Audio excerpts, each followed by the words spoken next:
So I have here a 90s era Justice League of America comic by Grant Morrison. This is issue 37. This is part 2 of his World War III arc. And you have the Justice League fighting the Injustice Gang. And this is the issue where they strike. This is where most of their attacks happen on the Justice League and the world itself. We actually open up with an ad.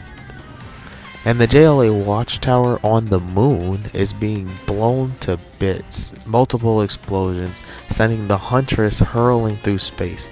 That's when you turn the page to Superman, swooping in like a speeding bullet to save Huntress and kissing her as he does it. You turn the page again and he's explaining he had to do that because he's giving her air. She needed oxygen immediately. And Superman knows Lex Luthor has a new Injustice Gang, and this is all his plot. Well, Lex Luthor's at his base, the Injustice Gang base, and he's getting his various reports, and we see Batman dealing with mayhem outside the clock tower at Gotham. We turn the page again, and then we get a clear title card telling us we're in Gotham. Even though we saw Batman staring at the clock tower, but now we're in the clock tower where Oracle Barbara Gordon has come face to face with Prometheus. And I'm shocked to say I actually like this Barbara Gordon design. She looks like a matured woman, if you know what I'm saying. Barbara warns Prometheus about some alien tech called Megadon, but Prometheus believes the Injustice Gang is starting the wars around the world because they want to. But she's saying this alien tech is controlling them. Another ad and a propaganda piece, don't do drugs. Prometheus then tries to seduce Barbara, kind of, by insulting her and treating it like it's in middle school. Then offers to make her walk again by using tech to connect her nervous system, not unlike how Luthor will actually make Barbara walk again in the modern day comics. But anyway, Barbara says no, thank you. Like she literally goes, no thank you. And Prometheus throws her out the clock tower window, shattering the window. Like she throws her out. And we see later she's hanging on to the hour hand, but it's kind of crazy. And then we get 6 pages of like actual content. So like she gets chucked out the window, and then back on the watchtower, Superman grabs Steel, and he's like, full power. Our enemy is invulnerable. He self-regenerates, and he's unstoppable. He's like, what? So that's our plan? Yup, so hit him at full power. Steel's immediately taken out, get his arm chopped, and then he gets hit with the hypno pollen that Zaza is using to take control of people. That's when Huntress and Plastic Man bring themselves up to speed, and they find that there's a bunch of bees, mechanical hypno bees, coming to swarm the earth, and it looks like the Justice League, which is first on the list to get infected. And we see Kyle Rayner, Green Lantern, affected. He's already hypnotized, but Huntress talks him out of it. He's like, hey, you're a Green Lantern, dude, you got willpower, just fight the hypnotism. And then he goes, oh yeah, that's right. And then she goes, welcome back. Plastic Man zooms off by himself, and then now Huntress is teamed up with I guess a real hero, Green Lantern. She upgraded Plastic Man for Green Lantern, and then we get 4 pages of just ads for nonsense. Sega Dreamcast, just a bunch of nonsense. Exactly 1 page of Superman getting cooked by the general, and 1 panel. I'll read it to you. She whacked you with what? Hypno pollen? Superman said the Injustice Gang. You know about these people. I don't think on this scale. She said, I don't think on this scale. Oh man, hardcore bad guys. Gotta stop them, man. Where's Batman? We're totally cut off from everybody. There's no psychic links, and we'll figure out why later. But now, in this 1 page, it's full of everything I was expecting of 90s shitty dollar bin comics. But the Superman's fighting the general, and they fall, and you can clearly see Superman on top when they land. But then the general got Superman in his hand that looks like a toe, and he slams him. So that's weird. Now we get this awful 2-page ad of a snowman standing in a forest. This is for Spyro.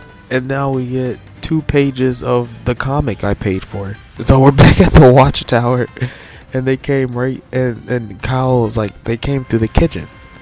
So they then immediately split up, Kyle and Huntress, to check out where they came from, the scene, like the core of the issue. And Kyle runs into 90s villain, I have no idea, but he looked kind of cool, I'm not gonna lie. And Huntress gets jumped by, of all people, Prometheus. I thought he just threw Barbara out a window. Anyway, Prometheus is like, well, I just got done reading all the JLA files from the clock tower, and you're Huntress. And then we get 2 pages of the worst ad I've ever seen. It's not even in English. We get another page of Superman getting literally tossed around by the general, and then he actually steps on him this time. And then another ad.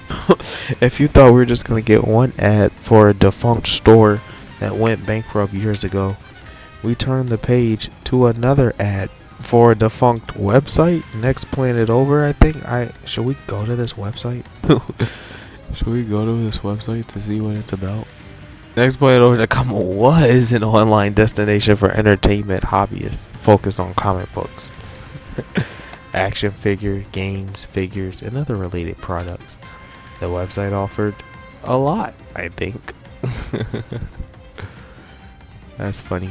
Superman and General fight their way to a section of the watchtower where the news is running. And Superman's like, "Dear Lord, General, don't you see what's happening? It's pandemonium out there. It's a global catastrophe." And then the General's like, "I don't care. My face is going to be the only one after everything is burned down." And then Martian Manhunter finally gets to the scene, and he's like, "Sorry, I took too long to respond. The counter offensive has begun." And he turns the psychic link back on. So part 3 is going to be the JLA's counterattack to the Injustice gang. Then we get a shitty Will Smith movie ad. There's a lot of ads. We get another ad for an actual book, I'm pretty sure. And then we get 12 light years west. We see where Wonder Woman is. Where's Wonder Woman? And she is with some of the new gods, Metron and Orion and Big Bertha, and they are face to face with Megadon, who's on their way to Earth. And you're like, oh yeah, this is awesome. And then you turn the page, and this is the last page of the comic, where we're at the Watchtower, and Batman's here. And he's facing, again, the last person I thought they were gonna throw at me right now, Prometheus. Prometheus has faced what's her name, Oracle, into Huntress, and now he's face to face with Batman on the Watchtower. And he's like, Batman's like, "I see 15 ways to kill you right now, but I'm not gonna kill you. I'm gonna bring you to justice."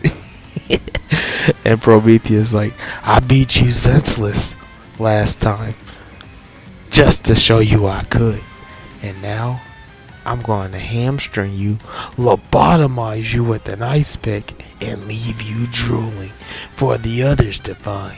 Let's go, Batman." Continued in the next issue. And then we see that second defunct store I told you about, Toys R Us. They sell Gundams. Oh fuck, I just ripped my book. I just ripped it ever so slightly. God damn. This book is pretty intense. And you know, I love the premise of World War III. And I love that it's Lex Luthor. He seemed a little distracted though when he was talking to his henchmen. The only other real thing is like that little mix up with the general The fight's confusing. There's a lot of major things. The fact that maybe I'm missing some secret tech, like teleporter tech, that they use to get to the watchtower, but that they don't want to draw to make it make sense. But Prometheus is literally in Gotham, and then he's at the watchtower, and Batman was on the streets punching people, and then he's at the watchtower. Batman has two scenes in this whole book. He doesn't have to be in the book if you don't want him to be, I guess. But then the only other thing I want to mention is that the general has this empty speech bubble that I don't think I mentioned. That's a little weird. When he slammed Superman, when he did his acrobatics move. Overall, do I want to, if this was on the shelves today selling for $2, would I buy it?